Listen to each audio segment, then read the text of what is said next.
Hello and welcome to AskFans TV. I'm Maff Brown. The football season 2017-18 has started.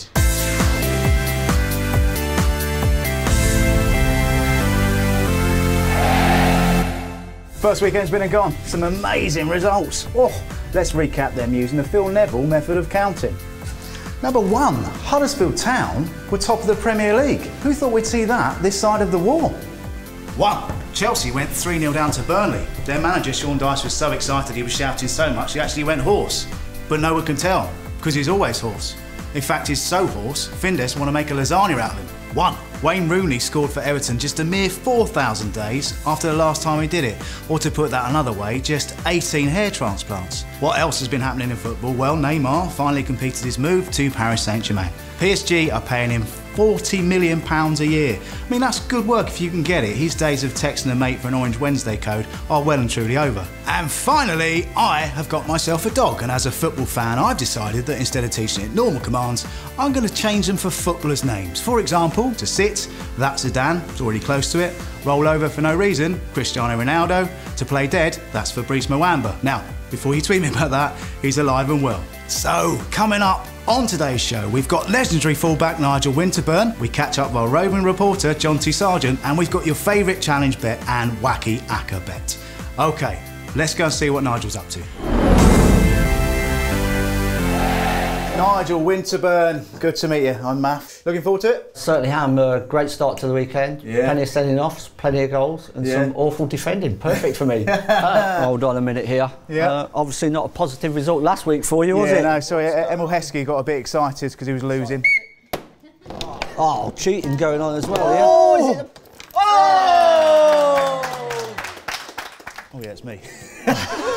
Oh! Teased you there. Yes! Oh! I'm happy, mate. Well done. Nigel Winterburn, thanks for coming in to see us at AskFans TV. Sorry about beating you at foosball. You all right about that? I thought it was a draw. No, I definitely won, mate. I definitely won. That was the second take, wasn't it? Yeah, well, even if we edit it, I'm still going to win. OK. Because I'm here every week and you're not. Right, now we know where we stand. Are you a fan of Wenger then?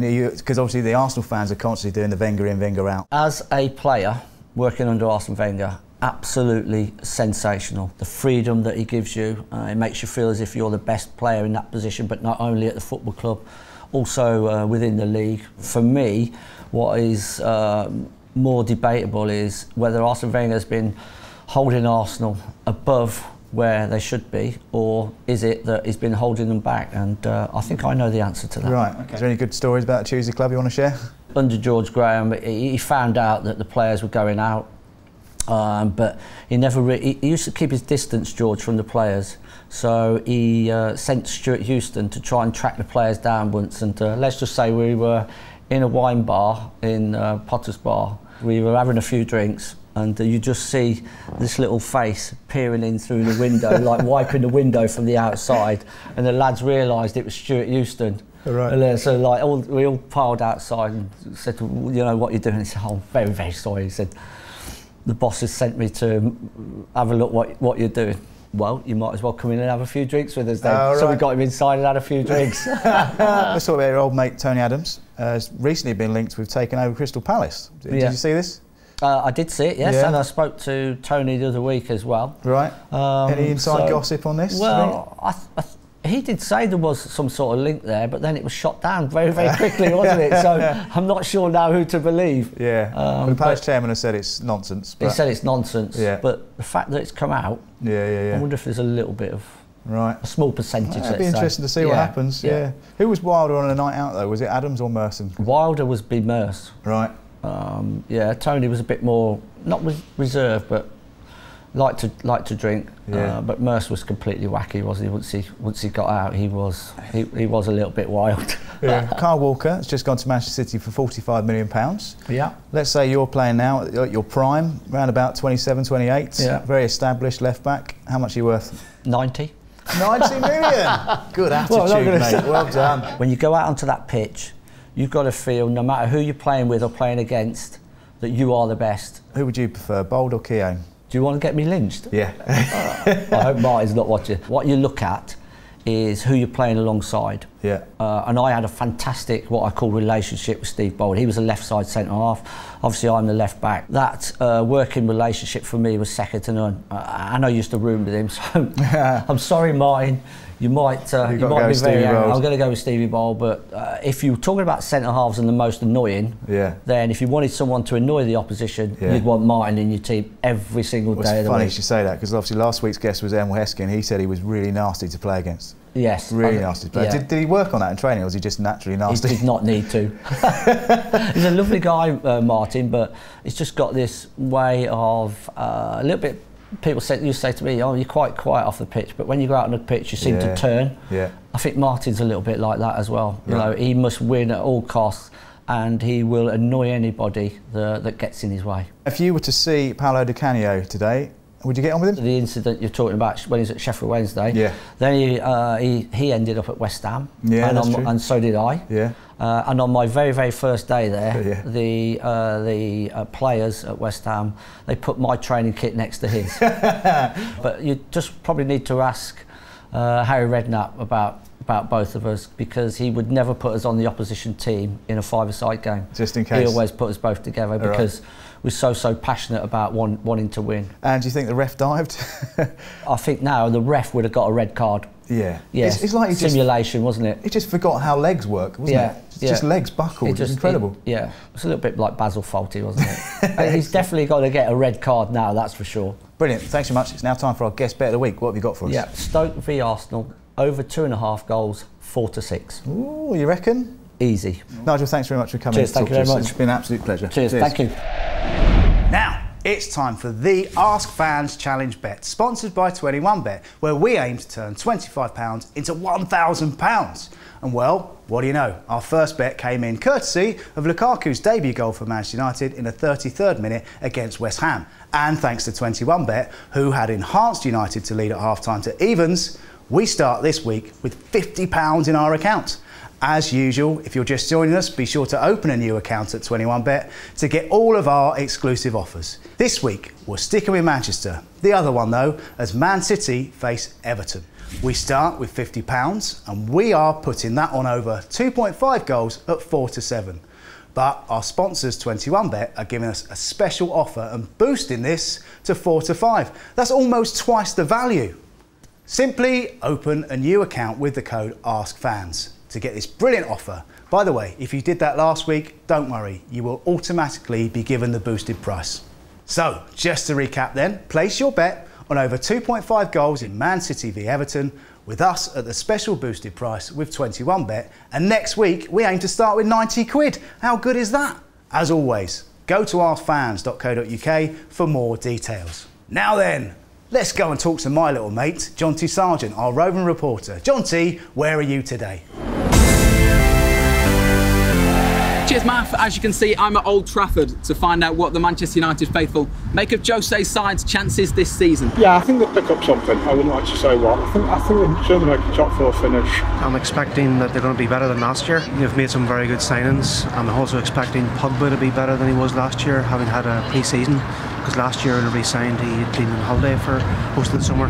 Definitely a top 4 finish, hopefully top 2. I'd like to see Danny Rose, because I don't know what it is. I don't think Mourinho likes our existing left back. I don't know why. He didn't seem to play him when we could have played him. But who knows? I mean, you know what Mourinho's like.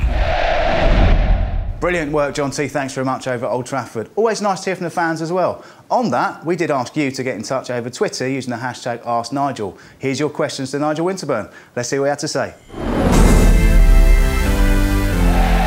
Would Ferguson or Mourinho have matched Arsene Wenger's success under the financial restraints?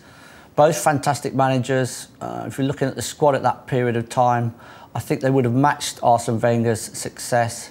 But for me, what's more intriguing, would they have bettered it? And the answer to that is no. The most important Arsenal player in the current squad, supporters would say Alexis Sanchez. I would go for Koscielny for stability, because he's the captain of a football club as well. If Twitter was around in the 90s, which teammate would have been fined the most? Paul Merson was then, probably still would be now. Which away ground was the worst to visit and why? Easy. The Old Den at Millwall. Absolutely horrible when you've got grown men with hatred on their face when you're coming out of that tunnel. It was not a pleasant place to play. At the peak of your career, you get a massive offer to move to China. Would you consider it? Well, I'm not sure what a massive offer to China was in the period that I played because the money wasn't fantastic. But if I was a modern day player, let's say on around £100,000 a week, and I got offered £300,000 a week, it'd be very, very difficult to turn down. But I love playing in the Premier League, so I hope I had the nous to say, no, not take the money. I want to still be competitive. Right, that's a lot. You're not getting any more from me. Nigel Winterburn, thanks very much. And great questions from you lot. And also, we need your questions again. We've got Lee Hendry next week. Get yourselves on Twitter, use the hashtag AskHendry. Now, it's time for the WackyAcca. The bet didn't even last 45 minutes last week. We can't find a presenter who said it, so we got a new one in. Let's see what he's got to say. Cheers, Maff, and welcome to the WackyAcca here at AskFans. I'm going to try and make up for last weekend's bet, which was over by 8:30 p.m. on Friday. We're going to start on Saturday at 3 o'clock, like all accumulators should. Pays around 33 to 1 with our sponsors 21bet. First up, Bournemouth versus Watford, both teams to score. I don't rate Bournemouth defensively and refuse to join in with the Eddie Howe loving. Watford scores 3 against Liverpool. Marco Silva is a great manager and they'll be a threat on the counter-attack. Next up, Burnley versus West Brom. Under 2.5 goals. Do any bookies take odds on which game will be last on Match of the Day? Because if they do, I definitely want some of that action. Burnley were brilliant versus Chelsea, but the baggies with the Pulis and Megson dream team could suck the life out of anybody. Next up, Liverpool versus Palace. Liverpool to win and both teams to score. These two teams defended like they'd never seen a football above ground before last weekend. Klopp's men will take the game to the Eagles and edge out the win. The hosts will lapse at least once though, hence the both teams to score. Okay, the fourth bet, Stoke versus Arsenal. Going for Arsenal to win and over 2.5 goals. Stoke versus Arsenal. Best buddies Mark Hughes and Arsene Wenger. I do worry for Stoke this season, but they'll give the Gunners a game before the away side eventually edge it. Expect goals and an angry Mark Hughes afterwards, just for a change. Finally, on Sunday, Tottenham versus Chelsea, I'm going for a home win. No Terry, no Costa, no Fabregas, no Matic, no Cahill. No summer of fun for Antonio Conte. Tottenham, led by Ali and Kane, look slick, professional and ready to improve their form at Wembley. So that's the fivefold, the WackyAcca. Get on this with 21bet where £10 returns around £345.